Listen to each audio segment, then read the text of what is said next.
Hello everyone. आज हम पढ़ेंगे हार्मोन्स इन एनिमल्स, यानी कि एनिमल के अंदर हार्मोन कैसे मैसेंजर का काम करते हैं। हार्मोन्स होते क्या हैं? दीज आर केमिकल मैसेंजर्स, यानी कि हमारे शरीर में केमिकल रिलीज होता है और वो इंफॉर्मेशन को एक जगह से दूसरी जगह पर ले जाने का काम करते हैं। विच सेंड सिग्नल, जो सिग्नल भेजते हैं बॉडी के एक पार्ट से दूसरे पार्ट तक। These are secrete from endocrine glands. Endocrine glands से ही हार्मोन निकलते हैं। देखो, हमारी जो ग्लैंड्स होती हैं वो दो प्रकार की होती हैं। एक तो ये एंडोक्राइन ग्लैंड है और दूसरी होती है exocrine gland. Exocrine gland. Exo मतलब बाहर, यानी कि ऐसी ग्लैंड्स जो शरीर के बाहर हार्मोन्स निकालती हैं, जैसे कि आंसू निकलते हैं। और एंडोक्राइन जो शरीर के अंदर हार्मोन निकालती है। ये बॉडी के अंदर ट्रेवल करेंगे किसके हेल्प से? ब्लड के हेल्प से, यानी कि ये ब्लड के अंदर मिक्स हो जाएंगे और पूरी बॉडी में ट्रेवल करेंगे। इन हार्मोन्स का काम क्या है? इन हार्मोन्स का काम है ग्रोथ को कंट्रोल करना, हमारी ग्रोथ को, ओवरऑल जो ग्रोथ होती है बॉडी की उसको कंट्रोल करना, हमारे इमोशंस को कंट्रोल करना और शुगर लेवल को कंट्रोल करना। नेक्स्ट है रेगुलेट रिप्रोडक्शन एंड मेटाबॉलिज्म। ये जो रिप्रोडक्शन की जो प्रोसेस होती है, हमारी प्रजनन की जो प्रक्रिया होती है, उसमें हमारी हेल्प करती है। मेटाबॉलिज्म क्या है? हमारे शरीर में केमिकल रिएक्शंस होती हैं कुछ, और वो केमिकल रिएक्शन शरीर को एनर्जी देता है जिससे हमारे शरीर की ग्रोथ होती है। Helps in control and coordination through chemical compounds. और ये हमारी पूरी बॉडी को कोऑर्डिनेट करने का काम करती है, यानी कि हमारी पूरी बॉडी का तालमेल बनाए रखती है केमिकल कंपाउंड के माध्यम से। चलिए हम ह्यूमंस के जो हार्मोन्स हैं उनके बारे में पढ़ते हैं, जो ग्लैंड्स हैं। सबसे पहले है पीनियल ग्लैंड्स। ये हमारे बिल्कुल ब्रेन के अंदर होती है। हाइपोथैलेमस ये भी ब्रेन के अंदर होती है। पिट्यूटरी ये भी ब्रेन के अंदर होती है। तो ये जो तीन ग्लैंड है ये ब्रेन के अंदर होती हैं। पीनियल, हाइपोथैलेमस और पिट्यूटरी। पिट्यूटरी ये वही है जिसको हमने मास्टर ग्लैंड बोला था। नेक्स्ट हमारा ये नेक के अंदर होती है। थायराइड, थायराइड के नीचे पैराथायराइड और फिर उसी के नीचे थाइमस। ये हमारी नेक की तीन होगी, तीन हमारी ब्रेन के अंदर थी। नेक्स्ट है हमारी ये जो किडनीज होती है, किडनी के ऊपर होती है एडर्नल ग्लैंड। उसके बाद ये स्टमक होता है यहाँ पे, स्टमक। जब हम डाइजेस्टिव सिस्टम पढ़ते हैं तो स्टमक के नीचे पैनक्रियाज होती हैं। उसके बाद है ओवेरी, ये फीमेल के अंदर होती हैं। ओवेरी जो फीमेल रिप्रोडक्टिव ऑर्गन है, जो एग रिलीज करने का काम करती हैं। और टेस्टिस ये मेल के अंदर होती हैं, ये मेल रिप्रोडक्टिव ऑर्गन के अंदर होती हैं टेस्टिस। चलिए इनके फंक्शन को पढ़ते हैं। एंडोक्राइन ग्लैंड्स होती क्या है? दीज आर द डक्टलेस, यानी कि इनके अंदर ट्यूब नहीं होती। Ductless glands that produce hormone, जो हार्मोन को रिलीज करती हैं और उन्हें डायरेक्टली ब्लड स्ट्रीम में रिलीज कर देती हैं, ब्लड के अंदर ये मिक्स हो जाती हैं। हमने पीनियल ग्लैंड जो पढ़ी थी ब्रेन के अंदर, ये कौन सा हार्मोन निकालती है? ये निकालती मेलाटोनिन हार्मोन। और इस हार्मोन का काम क्या है? ये हमारी स्लीप को कंट्रोल करती है और सुबह हमें उठाती है, यानी कि एक साइकिल होता है सोने का और उठने का। इसको हम बायोलॉजिकल क्लॉक भी बोल सकते हैं। तो ये जो पीनियल ग्लैंड है ये मेलाटोनिन हार्मोन निकालती है, जो हमारी बायोलॉजिकल क्लॉक है। नेक्स्ट हमने ब्रेन के अंदर पढ़ी थी हाइपोथैलेमस ग्लैंड।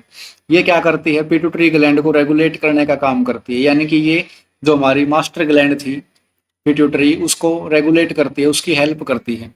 नेक्स्ट है पैराथायराइड ग्लैंड। ये क्या करती है?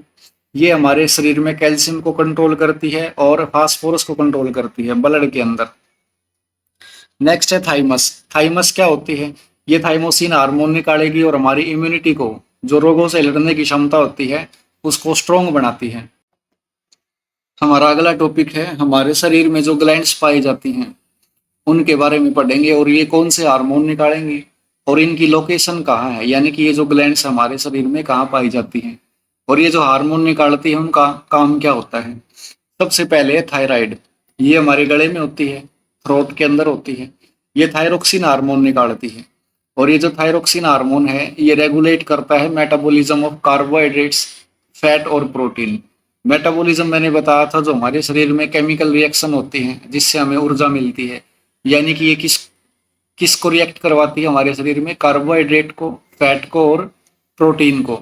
नेक्स्ट है हमारी पिट्यूटरी ग्लैंड। ये हमारे मिड ब्रेन में होती है और ये ग्रोथ करवाती है। इसको मास्टर ग्लैंड भी बोलते हैं। इसको हम मास्टर ग्लैंड भी बोलेंगे। रेगुलेट ग्रोथ एंड डेवलपमेंट, यानी कि हमारी वृद्धि और विकास दोनों करवाती है। नेक्स्ट है हमारी एडर्नल ग्लैंड। ये जो हार्मोन निकालती है, ये निकालती है एड्रेनलिन हार्मोन।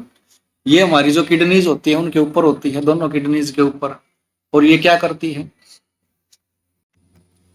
ये हमारी ब्लड प्रेशर को मेंटेन करती है, रेगुलेट करती है, कम या ज्यादा। और हमारी जो हार्ट बीट है उसको इमरजेंसी के दौरान बढ़ा देती है, यानी कि ये फाइट और फ्लाइट वाला हार्मोन होता है। ये हमारे शरीर को एक्टिव बनाता है, इमरजेंसी के दौरान हमारे शरीर को ये एक्टिव बनाएगा। नेक्स्ट है टेस्टिस। ये मेल के अंदर होती है, जो मेल रिप्रोडक्टिव ऑर्गन में हमने पढ़ा था टेस्टिस। ये निकालती है टेस्टोस्टेरोन हार्मोन, इसको हम मेल हार्मोन भी बोलते हैं, मेल हार्मोन। ये एब्डोमिनल एरिया जो होता है हमारा, जो मेल का प्राइवेट पार्ट होता है वहां होते हैं। ये प्यूबरिटी से जुड़ी हुई होती हैं। प्यूबरिटी क्या होती है, देखो जब हमारा शरीर रिप्रोडक्टिव मैच्योरिटी के लिए कैपेबल होना शुरू हो जाता है, यानी कि प्रजनन करने के लिए जब वो विकसित होना शुरू होता है, उसको हम प्यूबरिटी बोलते हैं। अराउंड 12 to 14 प्यूबरिटी स्टार्ट हो जाती है बॉयज और गर्ल्स में, और ये सेक्सुअल मैच्योरिटी को बढ़ावा देता है। नेक्स्ट है ओवेरीज। ये फीमेल की होती है, जो हमने फीमेल रिप्रोडक्टिव ऑर्गन पढ़ा था उसके अंदर फीमेल में होती है ये निकालती है एस्ट्रोजन, इसको हम फीमेल हार्मोन भी बोलते हैं। ये भी जो फीमेल के प्राइवेट पार्ट्स होते हैं लोअर एब्डोमिनल एरिया में पाई जाती है। सेम काम इसी का है, प्यूबरिटी और सेक्सुअल मैच्योरिटी को डेवलप करना। नेक्स्ट हमारा पेनक्रियाज। ये पेट के नीचे होती है, ये निकालती है इंसुलिन। और इंसुलिन क्या करता है, शुगर लेवल को रेगुलेट करता है, कंट्रोल करता है। इसकी कमी से क्या हो जाता है, हमें डायबिटीज या शुगर हो जाती है। अगर ये हार्मोन ना निकले तो हमारे ब्लड के अंदर शुगर लेवल बढ़ जाएगा, और जिसको हम बोलते हैं ये डायबिटिक पेशेंट है। नेक्स्ट टॉपिक है हमारा आयोडाइज साल्ट, यानी कि साल्ट के अंदर आयोडीन की मात्रा क्यों जरूरी है। It is necessary for our body, ये हमारी शरीर के लिए बहुत ज्यादा जरूरी है। बिकॉज क्योंकि आयोडीन हेल्प करता है थायरोक्सिन हार्मोन को बनाने में। अब थायरोक्सिन हार्मोन कहाँ कौन निकाला था थायराइड ग्लैंड। ये जो थायराइड ग्लैंड है थायरोक्सिन हार्मोन निकालती है, और इसके लिए जरूरी क्या है, आयोडीन जरूरी है। ये आयोडीन जरूरी है। अगर आयोडीन की डेफिशिएंसी हो जाए, हमारे शरीर में इसकी कमी हो जाए, तो हमें एक रोग हो जाएगा जिसको गोइटर बोलते हैं, यानी कि हमारी जो नेक है वो उसमें सूजन आ जाएगी, ये बाहर की तरफ ऐसे। इसको हिंदी में गेंगा रोग बोलते हैं। नेक्स्ट हमारा डायबिटीज। मैंने अभी बताया था इंसुलिन हार्मोन अगर ना निकले या उसमें कमी हो जाए तो वो ब्लड शुगर लेवल को कंट्रोल नहीं कर पाती, जिसके कारण डायबिटीज या शुगर हो जाती है। It is due to deficiency of insulin hormone secreted by pancreas. ये पैनक्रियाज के द्वारा निकाली जाती है। That control the blood sugar level, जो हमारे ब्लड के अंदर शुगर को कंट्रोल करती है। और इसको ठीक कैसे करते हैं, हम इंसुलिन के इंजेक्शन लगाए जाते हैं। नेक्स्ट टॉपिक है हमारा फीडबैक मैकेनिज्म। ये क्या होता है, इसको ऐसे समझो जैसे हमारी बॉडी को जब हार्मोन की जरूरत होती है तो वो हमारी बॉडी हार्मोन निकालेगी और राइट टाइम पे निकालेगी। इसी को बोलते हैं feedback mechanism. Make sure that hormone should be secreted in precise quantities at right time, यानी कि सही समय पर जब बॉडी को जरूरत हो तब हार्मोन निकले। और ये इस चीज को रेगुलेट किसके द्वारा किया जाता है, फीडबैक मैकेनिज्म के द्वारा। हमारा नेक्स्ट टॉपिक है कोऑर्डिनेशन इन प्लांट, यानी कि प्लांट के अंदर कोऑर्डिनेशन कैसे होता है। ये दो प्रकार से होता है। जो मूवमेंट होती है प्लांट के अंदर, यानी कि वो बढ़ते हैं, जड़ नीचे जमीन की तरफ बढ़ती है, पौधे ऊपर की तरफ बढ़ते हैं, ये मूवमेंट्स होती है पौधों के अंदर। तो एक मूवमेंट तो डिपेंड करती है ग्रोथ के ऊपर, और एक मूवमेंट ऐसी होती है जो ग्रोथ का उससे कोई लेना देना नहीं होता, इंडिपेंडेंट ऑफ ग्रोथ। तो हम पढ़ेंगे पहले डिपेंड ऑन ग्रोथ, यानी कि ग्रोथ के ऊपर जो डिपेंड होते हैं।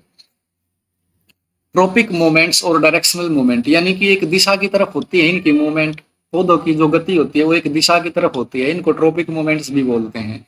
इन रिस्पॉन्स टू स्टिमुली, यानी कि जैसी उनको कंडीशन प्रोवाइड करवाई जाएगी वो उसके हिसाब से क्या करेंगे, मूव करेंगे। सबसे पहले है फोटोट्रोपिज्म।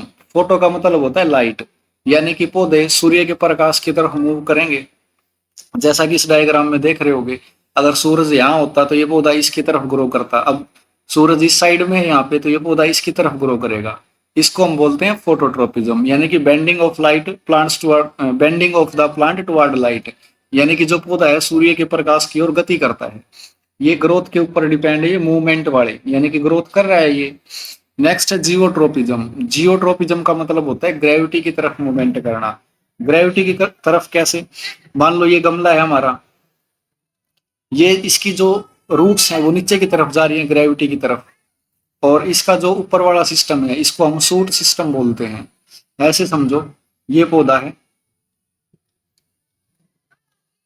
इसके जो ऊपर के भाग को इसको हम बोलते हैं सूट सिस्टम, सूट सिस्टम। और जो नीचे वाला भाग होता है, जमीन के नीचे वाला भाग, उसको हम बोलते हैं रूट सिस्टम, रूट सिस्टम। यानी कि अगर हमारी ये जो रूट है ग्रेविटी की तरफ जा रही है, इसको हम बोलेंगे पॉजिटिव जियोट्रोपिज्म। और ये जो तना है इसका, पौधे के जो स्टेम है, वो ग्रेविटी के विरुद्ध जा रही है, अपोजिट डायरेक्शन में जा रही है, उसको हम बोलेंगे नेगेटिव जियोट्रोपिज्म। अब जैसे कि इस डायग्राम में आप देख पा रहे होगे, ये जो रूट है इसकी, ये ग्रो करती है धरती की तरफ, यानी कि ये पॉजिटिव जियोट्रोपिज्म है। और ये जो तना है, इसको चाहे टेढ़ा रखोगे तो भी ये ऊपर की तरफ मूव करेगा, ये है नेगेटिव जियोट्रोपिज्म। नेक्स्ट हमारा केमोट्रोपिज्म, यानी कि केमिकल्स की तरफ वृद्धि करना। जो पौधे हैं वो केमिकल की तरफ वृद्धि करते हैं, जैसे कि movement of pollen tube to ovule when it release chemical. जैसा कि हमने पढ़ा था, जो क्रॉस पोलिनेशन था और सेल्फ पोलिनेशन था। जो पौधे के जो मेल फ्लावर है हमारा, मेल फ्लावर, वो पोलन ग्रेन पैदा करता है, पोलन ग्रेन पैदा करता है। और जो हमारा फीमेल फ्लावर था, फीमेल फ्लावर, उसके इस भाग को हमने पढ़ा था, इसको हमने बोला था स्टिग्मा, और इस हिस्से को हमने बोला था स्टाइल, और यहाँ पे थी ओवेरी। तो ये जो पोलन ग्रेन इसने पैदा किए थे, ये जो पोलन ग्रेन पैदा किए थे, वो यहाँ से यहाँ तक आएंगे। ये जो ओवेरी है, ओव्यूल है, यहाँ पे केमिकल रिलीज होगा और ये इसकी तरफ मूव करेंगे फर्टिलाइजेशन के लिए, इसको हम बोलते हैं केमोट्रोपिज्म। नेक्स्ट है हमारा हाइड्रोट्रोपिज्म। हाइड्रो यानी कि वाटर की तरफ गति करना। जो हमारी रूट्स होती हैं पौधे की, वो पानी की तरफ गति करती हैं। इधर अगर इसको वाटर सोर्स मिल रहा है तो ये इसकी तरफ गति करेंगी, इसको हम बोलते हैं हाइड्रोट्रोपिज्म। नेक्स्ट है हमारा इंडिपेंडेंट ऑन ग्रोथ, यानी कि ग्रोथ से इनका कोई लेना देना नहीं होता। इमीडिएट रिस्पॉन्स टू स्टिमुली, यानी कि जो हमारी सिचुएशन प्रोवाइड करवाई गई है पौधे को, उसका ये इमीडिएट रिस्पॉन्स देते हैं। जैसा कि हमने छुई मुई के पौधे के बारे में सुना होगा, उसके जब टच करते हैं तो उसकी पत्तियां मुरझा जाती हैं। तो उसका जो साइंटिफिक नेम है वो है मिमोसा पुडिका, ये साइंटिफिक नेम है इसका, छुई मुई के पौधे का साइंटिफिक नेम। और इसको, इसका दूसरा नाम है टच मी नॉट प्लांट, यानी कि इसको छूना मना है। ये छूते ही अपनी पत्तियों को क्या कर देगा, ड्रॉप कर देगा नीचे, मुरझा जाएंगी वो। नेक्स्ट है प्लांट हार्मोन्स, यानी कि प्लांट हार्मोन्स क्या होते हैं? Plant hormones are chemical compound, ये केमिकल कंपाउंड्स होते हैं which helps to coordinate growth, जो ग्रोथ के लिए रिस्पॉन्सिबल होते हैं और उनकी वृद्धि के लिए, और रिस्पॉन्स टू द इन्वायरमेंट, और इन्वायरमेंट के प्रति ये प्रतिक्रिया देते हैं। ये कुछ मेन प्लांट हार्मोन हैं जिनके बारे में हमें पता होना चाहिए। सबसे पहले है ऑक्सिन। ऑक्सिन ये क्या करता है? ये देखो, सूट टिप पे होता है ये, बिल्कुल ऐसे समझो जैसे ये हमारा पौधा है। पौधे का जो आखिरी सिरा होता है ऊपर की तरफ ये, और इधर ब्रांच है तो ये वाला हिस्सा, और इधर ये ब्रांच है तो ये वाला हिस्सा, यानी कि जो इनका आखिरी छोर होता है, आखिरी जो किनारा होता है, वहां पे ये प्रेजेंट होता है, और वो इसकी ग्रोथ करवाता, आगे तक करवाता जाता है। ये ब्रांच आगे तक और बढ़ेगी, फिर यहाँ पे ऑक्सिन होगा, फिर ये आगे इसको और बढ़ाएगा, ऐसे ही पौधा ग्रोथ करेगा। तो हेल्प्स इन ग्रोथ, ये ग्रोथ में हेल्प करता है। फोटोट्रोपिज्म, यानी कि सूरज के प्रकाश की तरफ ये बढ़ता चला जाएगा। More growth of cell towards light, ये जो फोटोट्रोपिज्म था ये लाइट की तरफ गति करेगा। नेक्स्ट हमारा जिबरेलिन, ये क्या होता है? ये तने की ग्रोथ में हेल्प करता है। जो हमारा ये जो तना होता है ये वाला, इसकी ग्रोथ में ये हेल्प करेगा। नेक्स्ट है साइटोकाइनिन्स, ये क्या होता है? सेल डिवीजन करता है। सेल डिवीजन का मतलब क्या होता है? ये सेल को एक सेल से 2 सेल बनाएगा, फिर इनसे अलग अलग और सेल बन जाएंगी, 2 से 4, 4 से 8 ऐसे बनती जाएंगी, यानी कि ये नई पत्तियां आएंगी पौधे के अंदर, नई ब्रांचेज आएंगी, ये साइटोकाइनिन्स का काम है।